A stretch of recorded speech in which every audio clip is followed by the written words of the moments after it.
Hello, we organised a noisy cement truck for you. Not bad. Is everyone ready? Yep. Good afternoon, everyone, and thanks for coming today. I'm here at Royal Perth Hospital today to open a new state-of-the-art intensive care unit. The facility has been optimised for COVID-19 conditions with the latest infection control and technologies. It will accommodate our sickest patients and boost our ICU capacity right at the time when we need it the most. The new ICU will begin taking patients from Wednesday, and while we are in this most serious period of the pandemic, it will only be used for COVID patients. It's more than 1.5 times the size of the existing ICU and has 24 single rooms, including 1 positive pressure room, 4 negative pressure rooms and 2 dedicated bariatric rooms. This $29 million ICU has a range of cutting-edge technology to support patient care and infection control, including a COVID-ready ventilation system that effectively splits the ICU into 2 discrete clinical pods to allow the cohorting of patients to separate COVID from non-COVID. Glass which can be frosted or unfrosted at the flick of a switch, which will separate patient spaces instead of traditional wraparound curtains. A circadian lighting system which assists in the management of patients who experience delirium. Replacing the curtains with the glass not only provides privacy for the patients, but makes cleaning easier and is an important infection control measure. The COVID pandemic has required every one of us to be agile, and as a state government, we've moved quickly over the past 2 years to protect West Australians. This new unit was planned before the pandemic, but when it struck, we made the decision to provide additional funding so that it could be ready when we needed it most. It will be an essential part of our pandemic response. At 8 p.m. last night, we had 109 COVID patients in our hospitals, including 1 person in ICU. We do expect these numbers to grow and reach the peak soon, and hospitalisations will peak in later this month. So the opening of this new unit could not come at a better time. I will ask one of our ICU doctors if they want to say a few words, and then I'm happy to take questions of the day.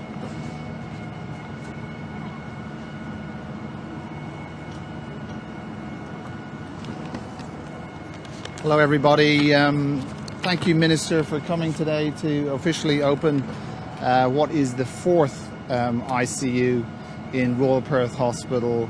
It is very timely, as you're all aware. We are expecting to see a dramatic increase in COVID numbers over the coming weeks and months, and the bed expansion is very timely and very appreciated. We would like to thank the McGowan Labour government for such a significant donation to public health and to Royal Perth Hospital Intensive Care. The investment is timely and it has been much needed for many years. So thank you to the Minister and to the McGowan government. It is an excellent pandemic-proof ICU, and it protects staff and patients alike. So we're all very excited at the start of what is the next chapter in the history of Royal Perth ICU. Thank you very much. I will take some questions now. Are there any COVID patients currently in this special ICU unit? What kind of symptoms are they displaying? So currently there are no COVID patients on the level 2 ICU. It's going to open on Wednesday, but as we speak there are 2 COVID patients on the existing level 4 ICU. One is what we would call incidental COVID. The other patient is being admitted as we speak, may actually have COVID lung disease. And how are staff finding the furlough situation being stretched with so many staff being in COVID cases or contacts? At the moment we're coping okay. We're all being RAT tested, we're all using our appropriate personal distancing within the hospital and using our just sensible practice when we're in the community. So at the moment we're okay.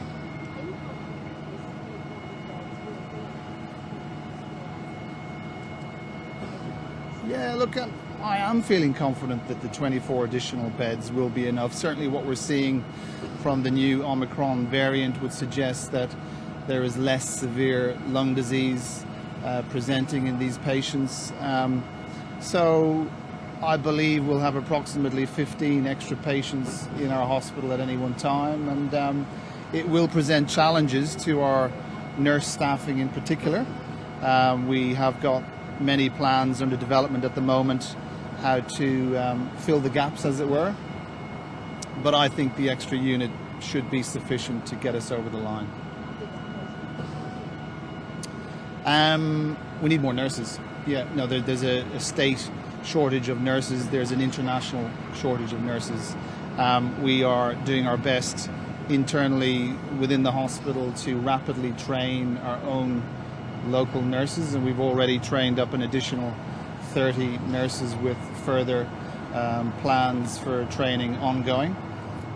So we're doing as much as we can locally to train our own nurses, as well as ongoing international and interstate recruitment plans as well. In the absence of nurses, we will use other staff such as physiotherapists, speech therapists, anaesthetic technicians to assist in filling the gaps.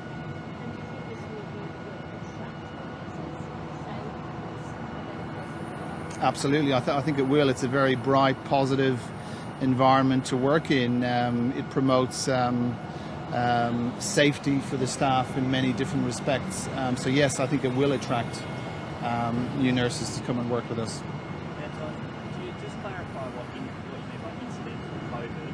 Yeah. How many patients with incidental COVID are you seeing coming to the ICU? Well, at the moment we've had, I think, 2 or 3 incidental COVID patients. So what I mean is they're presenting with, let's say, a multi-trauma situation, and they happen to be COVID positive. So as we know, there is a certain level of COVID in the community as we speak, and they are presenting with another problem, but they happen to be colonized with COVID. So COVID is not the primary problem, but yet for staff transmission prevention, we've got to treat them with certain precautions. Do you have a number of exactly how many fewer COVID patients are coming to the ICU? Sure. As I say, today is probably the first potential true COVID lung disease that's presented. That's still in the early stage of being assessed and diagnosed, so even that may actually have an alternative diagnosis. So I think the greatest risk for Omicron is the overwhelming of normal services, rather than what we saw back 2 years ago, where there was true COVID lung disease, which was very challenging to manage. Have you been surprised at the numbers of hospitalisations in WA? Were you expecting more by now? I was expecting more by now, yes. It's pleasing in some ways that the services are not being overstretched, but yet we've got this fantastic new facility, so we want to see it being used. But I do not for a moment wish ill health on any member of the community. So it's a double-edged sword. How close are you to? How many are young nurses? I would say the vast majority of the recent recruits are young nurses. They're relatively new to the profession. We are looking to have a sort of an age spread across the new recruitment grades that were ongoing. Lorraine, do you have an idea on the nursing profile, the ages? I'll hand over to Lorraine, my nursing director, who can fill in some of the questions about the nurses. I don't have a quantifiable number for that. We do have a variety of age groups within nursing, but certainly the ones that we've been training up recently, a lot of those are younger nurses, and some of them coming straight out from having finished their graduate program. Lorraine, how close are you to reaching that point where you might need physiotherapists and others to fill in for nurses? Yeah, we're not at that point at the moment. We need to wait and see as the peak climbs as to whether or not we're going to need the nursing dilution model or a modified team-based model. Yes, they are being trained, yes. Would other nurses from other hospitals who are already trained in ICU nurses be required to come here? Well, they have their own requirements at their own hospitals, so we've got advertisements out for experienced ICU nurses all the time. So if they're interested in applying, then we're happy to accept them. But I think all of the hospitals around the state have their own requirements, and they're all ramping up for COVID as well, obviously. Thank you, Lorraine. Thank you. So consecutive daily cases below 5,000, hospitalisations as well. Have we already seen the peak? No, the peak is still yet to come. That's certainly our firm belief, and that's the view that's been the experience all around the world. We have had a weekend of testing, and testing numbers do tend to drop off. I think we were just at around or just under the 10,000 mark for testing over the weekend. So we do tend to see early in the week those case numbers. I'd say towards the middle to the end of the week we'll be getting up there. So WA needs to brace itself still for potentially doubling caseloads next week. Look, the cases have doubled every 2 to 3 days so far, based if we look back. So yes, I would expect that to continue. I mean, the numbers are very encouraging, and certainly the numbers of hospitalisations and ICU admissions are very encouraging, but the infections are still high. I will make a point that our positivity rate within the testing cohort is quite high now. It's at about 20%, whereas at the beginning of last week it was at around 9%. That indicates a high number of cases in the community that are not being picked up by testing. Sorry, I'm having trouble hearing you. No, it's the positivity rate. So it's the percentage of positive cases within the testing cohort. As that goes up, it's an indication that there is more infection in the community that is not being picked up. So it has been hovering at around the 6 to 9%, and it's just gone up very steeply in the last week. Do you think there are lots out there who either aren't getting tested or aren't reporting their rats? I think there's a bit of not getting tested. I actually think there may be, and you know, I'm by no means an infectious disease expert, but there may be quite a bit of asymptomatic disease because of the high rates of vaccination. So, can you just clarify again, because then we had today, they turned away from PCR, but there was signs in particular what we have, and what you just said to specify, should asymptomatic people get tested in PCR instead of? If you are a close contact, you are required to get tested. So yes, that is the case. So that is the testing requirement. So if you are a close contact and you're asymptomatic, you should get tested. Yes, you can have a PCR test if you have symptoms. So we have, so there's private clinics and public clinics. Pathwest have clarified with all of the public clinics what the requirements for testing are. Some of the private clinics we're still working with, but ultimately we want as many people to get tested as possible. Absolutely. If you are a close contact, you should get a PCR test. You can have a RAT test, but you are entitled to a PCR test as well. We've had a lot of questions from people about if you're a close household contact and then someone else in your household tests positive while you're already isolating. Could you remind us what the rules are there? So WA is following the national rules around household close contacts. So previously, if you had someone in your household who tested positive and then began their isolation, and you could potentially not start your isolation for a few days into theirs, so you'd have this staggered isolation period for households. So now everyone in the household can isolate for 7 days from the positive result. And if a second person in that household tests positive on, say, day 5, what happens to everyone else isolating with them? Well, they should be able to finish their isolation, but that second household contact should remain in isolation while they are symptomatic and not go out until they've done a negative RAT test. Like to the surgery, I believe it's going to be scaled back in today in the public system. Correct. In a week's time. Is that still going ahead and necessary given the lower than expected hospitalisation rate? Look, it is. We are intending to start to scale back level 3, so non-urgent elective surgery. Level 1 and some level 2 will continue. If we need to scale that back up, we will. The impact is not just on beds, it's staffing. And whilst we're coping now, we do want to have the capacity to be able to, if we see a sudden surge in hospitalisations, to be able to manage that staffing furlough issue. The private hospitals' elective surgery will be scaled back from the 21st. And again, if that's not necessary, then we will scale it back up again. Look, I don't have that in front of me, but we do have that information, and I would hope that we're able to release that twice a week when we release the vaccination information as well. When will the surgery be reviewed? When could you potentially scale? If we keep going on this trajectory, when could we scale it back up to? Well, it will be reviewed at the end of this week and then the following week, and it's reviewed regularly. It is our intention to continue with as much elective surgery as possible. We understand the importance of elective surgery. We don't want to disappoint people, and we don't want to end up with a backlog either. So it is our intention to absolutely minimise the disruption to elective surgery.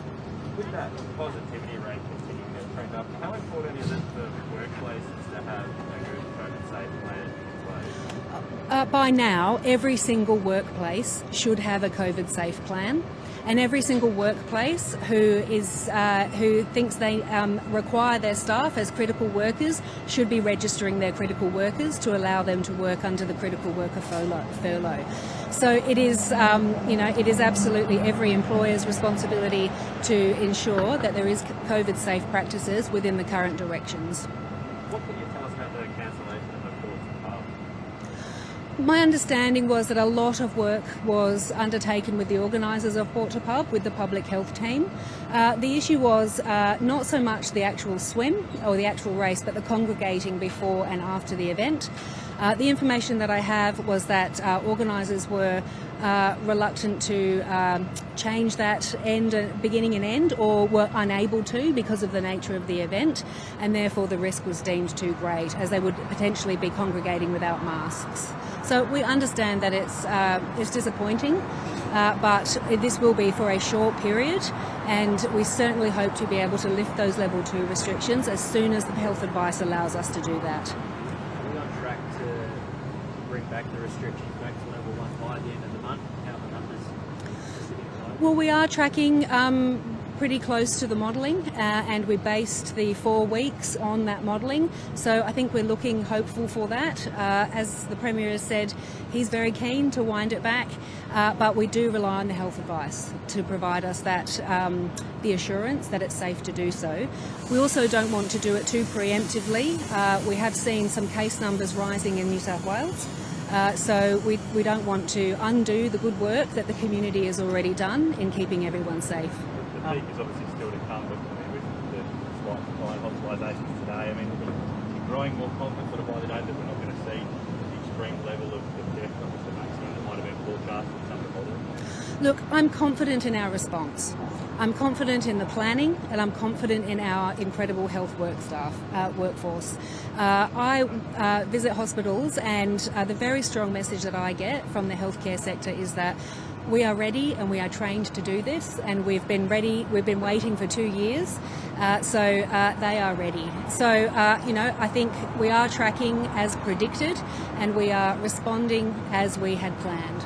If there is a slower peak, could it be an unfortunate consequence that those restrictions stick around longer? Oh, look, we'd have to take the health advice on that. I can't enter into hypotheticals or conjecture. It would really be determined by the public health advice. The developments at Margaret River Hospital have been labelled as a priority by WA Country Health. Is there money there to expand that hospital? Look, the McGowan government has embarked in the biggest capital works expansion of the health system and the regional health system on record. We are spending $3.2 billion on the health system, on capital and expansion, including a significant expansion in Bunbury Hospital, which is the main hospital for the Southwest. So we would love to be able to expand every hospital that we can. We are obviously limited currently with construction capacity as well. So we are focused on those expansion plans that we have put in place and that we have announced as part of the recovery plan and part of our election commitments, and we will see those through. So is that a no for Margaret River? It's not. What we are absolutely investing in hospital capacity in the southwest through a range of capital expansions, which includes the Bunbury Hospital and the recent expansion of the Busselton Health Campus. Go back to that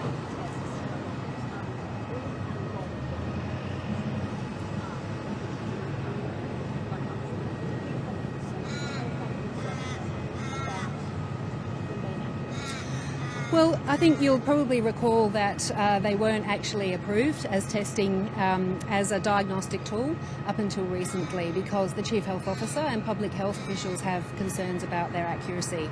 They are useful in high caseload settings, so it is appropriate that we're using them now so that we're not overloading the PCR system.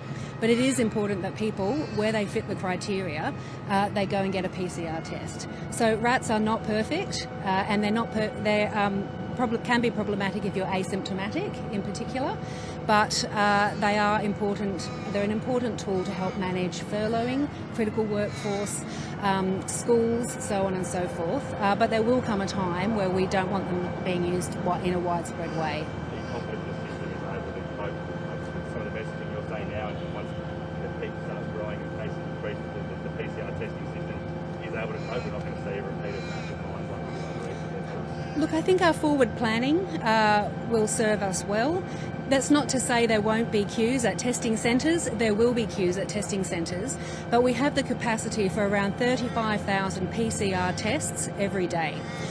Where you don't have to have a PCR, you can do a RAT, and that's why the Chief Health Officer allowed RATs to be used as a diagnostic tool so that we could take pressure off the PCR clinics. Just quickly, Supreme Court Justice Michael Corboy said this morning that significant issues with COVID in acute reach at the moment. Do you have an update on how many cases there might be? Is it more so staff members that are testing positive, or if any mates are testing positive? Look, I don't have an accurate update on prison numbers. There are outbreaks in a number of centres. They're being managed appropriately by the Department of Justice. It is a challenging cohort with everyone very close together and closely confined and lower vaccination rates. What I can say is one of the reasons we mandated prison officers to have vaccinations was to protect them and to protect prisoners, and we have made available vaccination services for those prisons. But they continue to be managed within the prison service and provided the health care that they need. Last question, the ferry from the ferry service expanded to potentially Applecross. What do you make of that? Would you support it? Would you like to see that? The state government's in discussion with both sides of federal politics on a range of transport commitments, and I won't preempt anything that comes out of that. Okay. Thanks. All right.